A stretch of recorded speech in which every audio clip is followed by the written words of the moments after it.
The rain began the moment all five siblings arrived. Not a drizzle. A violent storm that swallowed the mountain roads and wrapped the old Blackthorn estate in rolling fog like the house itself was hiding from God. Elias Blackthorn had been dead for 3 days. And despite his wealth, nobody mourned him properly, because nobody had ever truly loved him. Not his children. Certainly not his grandchildren. The old man had built a fortune in rail systems, military contracts, and whispered political favors that stained generations of the Blackthorn name. By the time he died at 87, he was rumored to be worth nearly $500 million. But the man himself had been colder than the stone mansion he lived in. Now his grandchildren sat together in the library while thunder rattled the windows. 5 siblings, 5 broken relationships, 5 people who had barely spoken in years, and all of them suddenly very interested in money. The oldest, Marcus, was a former investment banker drowning in gambling debt. Vivian, sharp and elegant, had buried 2 divorces and an opioid addiction behind designer clothes and perfect makeup. Daniel, the middle sibling, wore exhaustion like a second skin after years as an overworked paramedic. Then came Claire, quiet and observant, the only one who seemed openly uncomfortable being there. And finally, the youngest, Noah, 24 years old, restless, funny, still naive enough to think the night might somehow become exciting instead of dangerous. The family attorney, Mr. Wren, adjusted his glasses nervously. There is an unusual condition attached to the inheritance. Marcus sighed impatiently. Of course there is.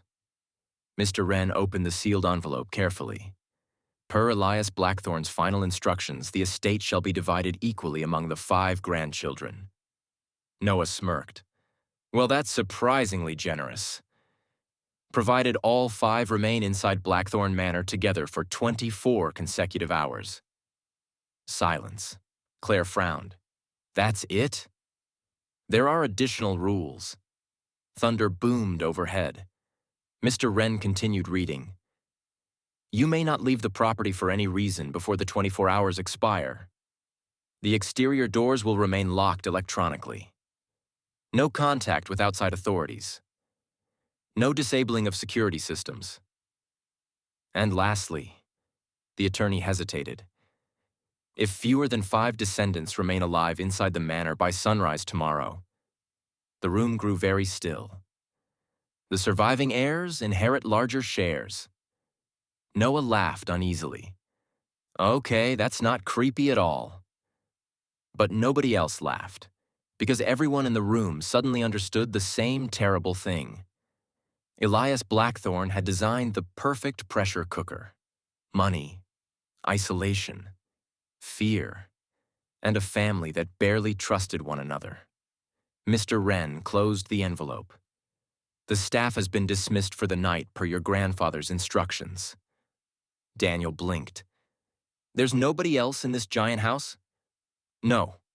Vivian stood immediately. This is ridiculous. Then leave, Marcus snapped. Vivian glared at him. You'd like that, wouldn't you? Marcus smiled thinly. I'd like my money. Outside, lightning illuminated the enormous mansion windows. For one brief instant, Claire thought she saw someone standing on the upper floor watching them. But when lightning flashed again, the figure was gone. Blackthorn Manor was enormous enough to feel alive. The halls stretched endlessly beneath dim chandeliers, while portraits of dead ancestors watched from the walls with hollow-eyed judgment. The house smelled faintly of dust, old wood, and something stranger beneath it. Something damp, something rotten. As night settled in, tension spread quickly. Marcus drank heavily from the grandfather's liquor cabinet. Vivian searched bedrooms obsessively for hidden safes. Daniel inspected the windows and security systems. Claire wandered silently through the library, studying old family photographs. Noah tried joking through the discomfort. Seriously, though, he called from the kitchen. If Grandpa pops out with a chainsaw, I'm suing. Nobody answered. Then the power went out. Darkness swallowed the house instantly. Claire screamed. Thunder exploded overhead. Emergency red backup lights flickered on seconds later, bathing the mansion in dim crimson. Noah swallowed hard. Okay, now we're officially in a horror movie. Marcus cursed. What kind of place loses power this easily? Daniel frowned toward the hallway. The generators should have activated fully.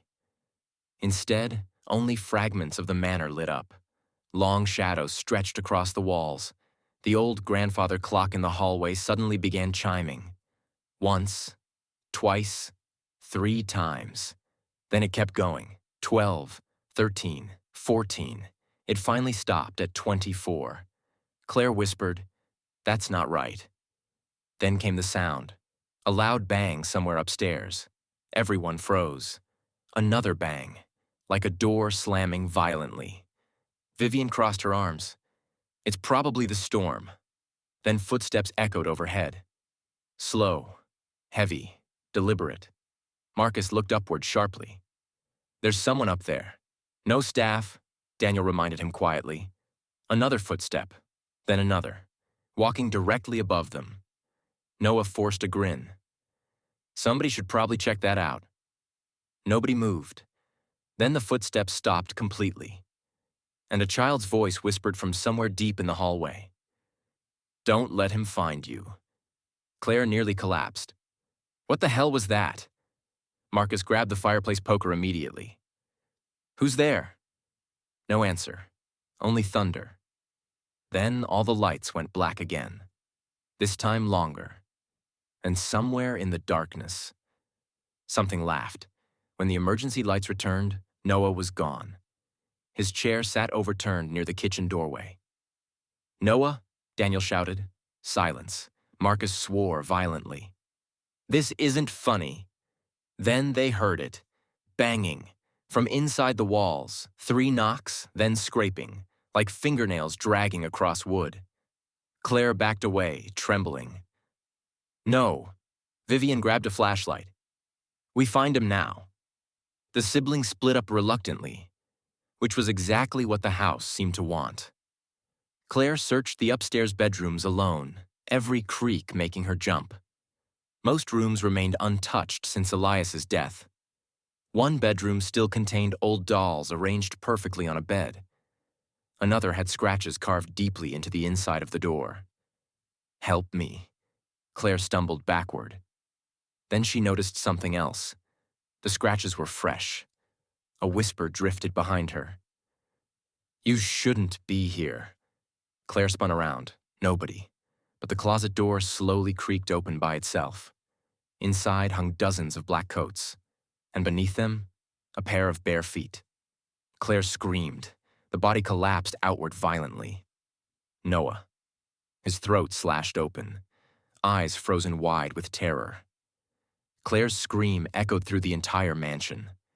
The siblings gathered downstairs around Noah's body in absolute horror. Daniel checked desperately for a pulse despite the obvious. Nothing. Vivian began hyperventilating. Marcus stared at the corpse with growing paranoia. "No," he whispered. "No, somebody here did this." Claire looked horrified. "You think one of us killed him?" "The doors are locked." Thunder shook the mansion again. Then every television in the house suddenly turned on simultaneously. Static filled the rooms. A distorted image appeared. Their grandfather, Elias Blackthorne, recorded before his death. The old man smiled coldly from the screen. "If you are watching this, then the game has begun." Claire began crying. Marcus stared in disbelief. "You sick bastard." Elias continued. "All families wear masks. Wealth simply removes them faster." The old man leaned closer. 24 hours together, that is all I asked." The screen flickered. "Now let us see what kind of monsters my bloodline truly became." Then the television shut off. And somewhere upstairs, a door slammed again. Daniel became convinced someone else was inside the manor. "It's the only explanation." Marcus disagreed immediately. "You saw Noah's throat." Vivian whispered.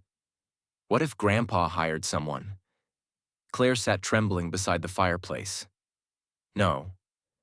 I think this house is wrong. Nobody liked the way she said it. Then the smell appeared. Rotting meat, strong enough to turn their stomachs. The odor drifted from beneath the floorboards. Daniel located a hidden basement entrance behind the pantry. The moment he opened it, cold air poured upward, carrying the unbearable stench. Marcus aimed his flashlight downward. The stairs disappeared into darkness, and they heard breathing below. Not one person. Many. Claire whispered, "We shouldn't go down there." But Marcus already descended. The others followed reluctantly. The basement stretched far beneath the manor like underground tunnels. Old surgical tables lined the walls, rusty restraints, chains. Vivian gagged. What is this place? Then Daniel discovered the photographs. Hundreds of them, missing people, runaways, servants, children, all connected to Elias Blackthorne over decades. Claire stared in horror. He murdered people. Then the flashlight beam found something worse.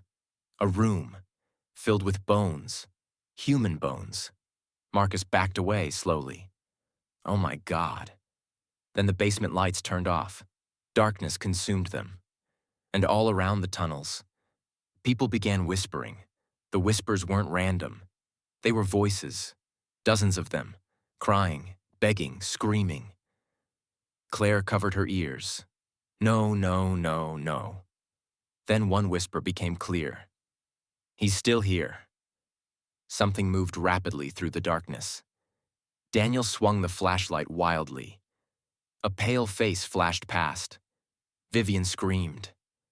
Marcus grabbed her arm violently. Run! The siblings bolted through the tunnels while footsteps thundered behind them. Not human footsteps, too fast, too heavy. Claire tripped hard. When she looked back, she saw him. Elias Blackthorne, standing impossibly in the darkness. Dead eyes, rotting skin, smiling. Then he lunged. Only 3 siblings remained alive after Vivian vanished. But Blackthorne Manor was no longer merely frightening. It had become hungry. The storm outside intensified again after midnight, lightning splitting the mountains while thunder rolled across the estate like artillery fire. Rain hammered the stained glass windows so violently the entire mansion seemed submerged beneath black water. Inside, the surviving siblings gathered in the drawing room near the fireplace. No one spoke for a long time. Vivian's screams still echoed in their heads. Claire sat wrapped in a blanket, trembling uncontrollably. Her face had gone pale gray from shock. Daniel paced near the windows, clutching a flashlight like a weapon, while Marcus drank directly from a crystal whiskey bottle with shaking hands. Every shadow in the room felt alive. Every creak sounded deliberate. Finally, Daniel broke the silence. We leave together. Marcus laughed bitterly. The doors are locked. Then we break them down. You think Grandpa wired this place like a prison for fun? Marcus snapped. There's probably steel shutters behind those doors. Daniel slammed his flashlight onto the table. Then what's your plan? Sit here until whatever killed Noah comes for us, too? Marcus stared into the fire. My plan, he said quietly, is staying alive. Claire looked up sharply. Something in the way he said it frightened her more than the house itself. Then the lights flickered again. Once, twice, and every portrait in the room tilted sideways simultaneously. Claire gasped. Daniel backed away slowly. No. The fireplace suddenly roared violently higher, flames exploding upward, black instead of orange for one impossible second.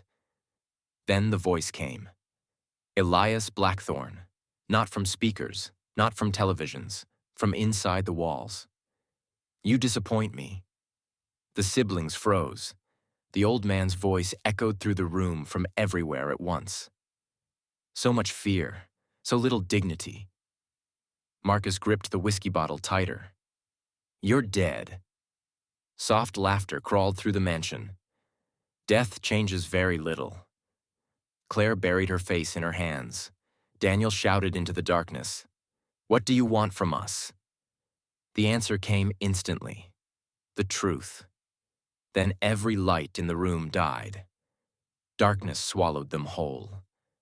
And somewhere upstairs, something began running, fast. Heavy footsteps thundered across the ceiling, back and forth, like an animal circling prey. Claire whimpered. "It knows where we are." Marcus suddenly stood. No, no more waiting. He grabbed the fireplace poker again and stormed toward the hallway. Daniel caught his arm. "Where are you going?" Marcus yanked free violently. "To end this." "You can't fight whatever this is." Marcus turned sharply. "You think I'm dying in this place?" Lightning flashed through the windows. For one brief second, Claire saw Marcus clearly. Sweat pouring down his face, eyes wild, terrified beyond reason. And underneath the fear, something uglier growing. Greed. Because Claire realized something horrifying then. Every death increased the inheritance. Noah gone, Vivian gone, the shares growing larger. The house wasn't the only danger anymore. The family itself was changing. Marcus saw her expression and smiled. That terrified her most of all. Their grandfather's office sat on the third floor behind enormous oak doors. Marcus forced them open with the poker. Dust exploded into the air. The room smelled old and wrong. Books lined the walls from floor to ceiling while hunting trophies stared down with glass eyes. The massive desk at the center remained perfectly untouched, as though Elias had only stepped away moments earlier. Marcus searched frantically through drawers. Daniel watched nervously from the doorway. "What are you looking for?" "The truth." Claire noticed something strange immediately. There was no dust on the desk chair. Someone had used it recently. Then Marcus found the ledger, a thick black leather book hidden beneath a false drawer compartment. He opened it, and his face changed instantly. Daniel stepped closer. "What is it?" Marcus flipped through pages filled with financial records, bank statements, asset liquidations, debt notices, court settlements. Claire slowly realized what he was seeing. "No." Marcus looked up. "The money's gone." Silence. Daniel grabbed the ledger. Page after page revealed catastrophic losses hidden for years beneath shell corporations and falsified accounts. Elias Blackthorne died nearly bankrupt. The fortune didn't exist anymore. The inheritance was a lie. Claire whispered, "Then why are we here?" That was when Daniel noticed the final pages. Not financial records. Names. Dozens of them. Beside each name was a date. And one word. Fed. Claire stared at the list in horror. What does that mean? Then she saw the photographs paper-clipped inside the back cover. Missing people, servants, caretakers, visitors, generations of disappearances surrounding Blackthorne Manor. Every victim connected somehow to the estate. Daniel went pale. Oh my God. A final note written in Elias's shaky handwriting covered the last page. The house must eat. Blood maintains the foundation. Claire backed away slowly. No, Marcus read further. The family line binds it. Lightning exploded outside. Then all the bookshelves in the office slammed shut simultaneously. The door behind them locked violently. Claire screamed, and their grandfather's chair slowly turned toward them on its own. Elias Blackthorne sat in it, dead eyes gleaming, rotting fingers folded calmly together. You finally understand, he whispered. Daniel stumbled backward. Marcus raised the poker with shaking hands. You're not real. Elias smiled. Neither is your inheritance. Then the old man stood. The room temperature plummeted instantly. Frost spread across the walls. Claire saw shadows moving beneath the floorboards now, human shapes writhing below them. Noah, Vivian, others, so many others. Elias stepped closer. This house was built long before your family's wealth. The foundation below this manor is ancient. His smile widened unnaturally. And hungry. Marcus suddenly screamed and swung the fireplace poker directly at Elias's head. The weapon passed through him, but not harmlessly. The entire room exploded violently. Books flew from shelves. Glass shattered. The walls groaned like living things, and Marcus was thrown backward across the room. Something cracked loudly in his shoulder. Then the house changed.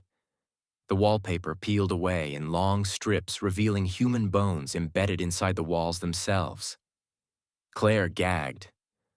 Oh, God. Skulls stared outward from beneath plaster. Hands protruded from inside the structure like trapped insects. The mansion had literally been built around the dead. Elias spread his arms proudly. My legacy. Then the shadows attacked. Darkness burst from beneath the floorboards like black smoke filled with screaming faces. It wrapped around Daniel first, slamming him against the ceiling. Claire screamed his name.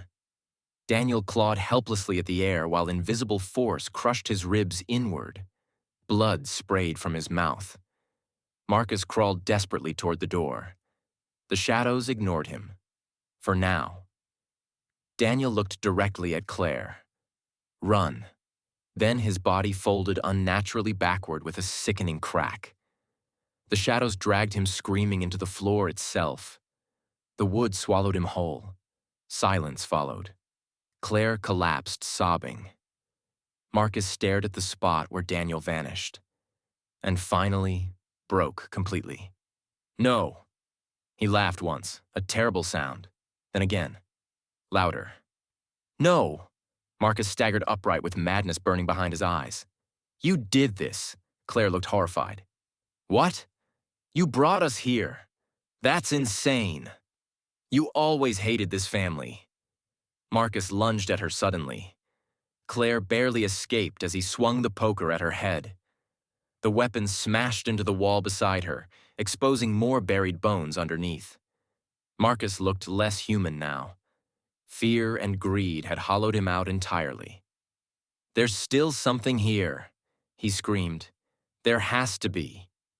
Claire fled the office while Marcus chased her through the twisting corridors. But the house itself no longer obeyed logic. Hallways stretched impossibly long. Doors disappeared. Staircases led back to themselves. And everywhere, Elias watched from mirrors, smiling proudly as his family devoured itself exactly as intended. Claire finally locked herself inside the chapel room at the east wing of the manor. Candles lit automatically around her one by one. Then she saw the writing on the altar. Fresh, still wet. Blood is the true inheritance. Behind her, the chapel doors began shaking violently as Marcus pounded against them, screaming. Then suddenly, he stopped. Silence. Claire backed away slowly, and from the other side of the doors came a wet, tearing sound. Marcus screamed once, briefly, then nothing. Only chewing. Slow. Patient. Hungry chewing. Claire covered her mouth to stop herself from screaming. Outside the chapel, something heavy dragged Marcus's body away through the darkness, and somewhere deep inside Blackthorn Manor, Elias Blackthorn laughed. Only Claire remained alive by dawn. At least, she thought she did. The storm had finally weakened sometime during the final hour of darkness, but Blackthorn Manor still groaned around her like a dying animal unwilling to surrender its last breath. Claire stumbled barefoot through the east hallway, one hand pressed against the deep gash in her side where Marcus had nearly killed her with the broken fireplace poker. Blood soaked the sleeve of her torn sweater while every step sent agony twisting through her body. The house no longer looked entirely real. Walls seemed to breathe subtly. Portraits shifted when she glanced away. The air itself felt thick and wrong, as though the manor existed slightly outside the world now.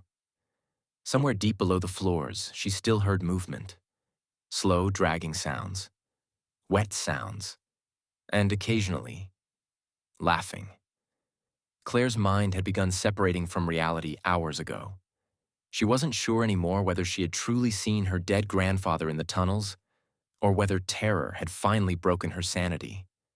But one thing she knew with certainty: something evil lived in Blackthorn Manor, and it had enjoyed every second of the night. The front doors finally appeared at the end of the corridor. Massive oak, beautiful, salvation. Claire nearly collapsed from relief. Sunlight seeped weakly through the stained glass windows beside the entrance, painting the floor in pale colors. Morning. She made it. She actually survived. Then she heard footsteps behind her. Claire froze instantly. Slow. Measured. Coming from the darkness at the end of the hall. Her heart nearly stopped. "No," she whispered. The footsteps continued. Closer. Closer. Claire backed toward the doors frantically, twisting the brass handle. Locked. Still locked. "Please," she cried. "Please." The footsteps stopped just beyond the shadows, and Elias Blackthorn stepped into view. Claire screamed. He wore the same dark suit he'd been buried in. His skin hung gray and tight against his skull. One eye sagged lower than the other, clouded white with decay. Mud stained his sleeves as if he had clawed his way out of the grave itself. But the worst thing wasn't his appearance. It was his smile. Calm, patient, loving, like a grandfather greeting family. "You survived," he said softly. Claire sobbed violently. "You're dead." Elias tilted his head slightly. "Death is a door, Claire. Some doors should never be opened." The lights above them flickered. Behind him, shadows moved unnaturally across the walls. Not one shadow, many. Human shapes twitching and writhing together. Claire recognized one instantly. Noah. Or what remained of him. His silhouette twitched violently inside the darkness like something trapped beneath black water. Claire began shaking uncontrollably. "What do you want from me?" Elias stepped closer slowly. "You were always my favorite." "No. You listened. You observed. You carried the family fear properly." Claire hit the doors behind her desperately. "They're dead because of you." Elias smiled wider. "No, child. They died because greed always reveals what people truly are." Claire's breathing turned ragged. "You killed them." The old man looked almost offended. "The house killed them." Then quietly, "And the house was hungry." A deep sound rumbled beneath the floors. The entire mansion shuddered violently. Claire heard screaming suddenly. Not from upstairs, not nearby. From inside the walls themselves. Hundreds of voices crying all at once. The sound was unbearable. Claire clamped her hands over her ears. "Stop!" Elias leaned closer. "Do you hear them?" The wallpaper behind him began bulging outward slowly. Shapes pressed from beneath it. Hands. Human hands. Dozens of them. Pushing against the walls, trying to escape. Claire's mind fractured further. "Oh, God." "They're part of the house now," Elias whispered. "Just like your siblings."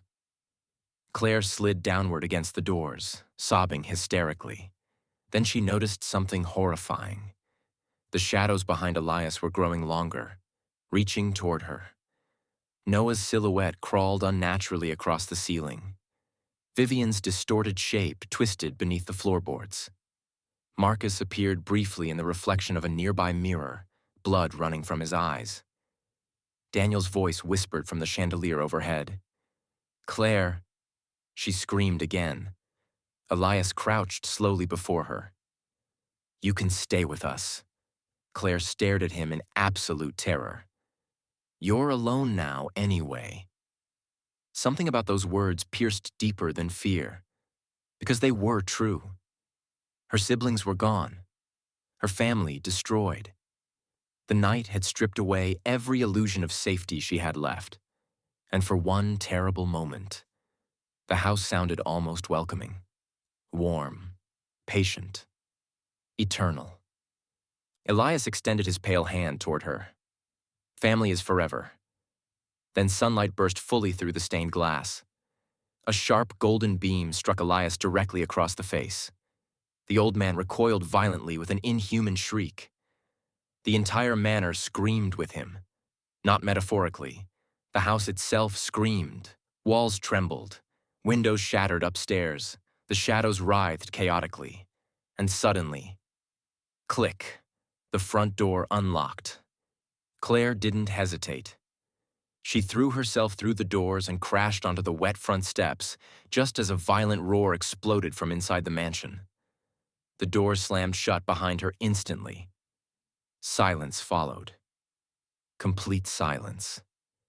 The storm clouds were breaking apart overhead now. Morning sunlight spilled across the mountains while birds cautiously resumed singing somewhere in the trees. Claire crawled across the gravel driveway, sobbing so hard she could barely breathe. Behind her, Blackthorn Manor stood perfectly still, peaceful, almost beautiful, as though none of the night had happened at all. Then Claire looked up toward the third-floor window and saw Noah standing there. He smiled weakly. Then his face twisted into something horrifying before vanishing back into darkness. Claire screamed. An hour later, police vehicles climbed the mountain road after nearby residents reported hearing screams throughout the night storm. Sheriff Tom Avery found Claire wandering barefoot near the gates, wrapped in blood-soaked curtains she'd torn from the manor windows. She could barely speak coherently. "They're inside," she kept whispering. "Who's inside?" "My family." The sheriff and his deputies searched Blackthorn Manor thoroughly. They found no bodies, no blood, no signs of violence. Only strange things. Cold spots. Rooms that seemed larger inside than outside. Fresh scratches on walls. And the grandfather clock in the library. Still ticking. Tick, tick, tick. Sheriff Avery noticed something carved into the wooden wall behind it. The message looked fresh, as though someone had written it recently using their fingernails. Family is forever. Claire was hospitalized for nearly 2 months afterward. The official story blamed mass hysteria triggered by trauma, isolation, and severe weather conditions. Authorities assumed the siblings fled or died elsewhere in the mountains. No bodies were ever recovered. But Claire knew better. Sometimes late at night in the psychiatric ward, she woke to soft knocking sounds inside the walls. 3 knocks, pause, 3 more, and once, very clearly, she heard Noah's voice whisper beside her ear, "Don't let him find you." 5 years later, Blackthorn Manor still stands abandoned. No buyer keeps it long. Caretakers disappear. Visitors report hearing footsteps upstairs despite the house remaining empty. And every sunrise after a storm, if someone looks carefully at the third-floor windows, they may see figures standing together watching from inside, a family, waiting patiently for someone new to come home. If you enjoyed this short story, please subscribe to our channel. Thank you.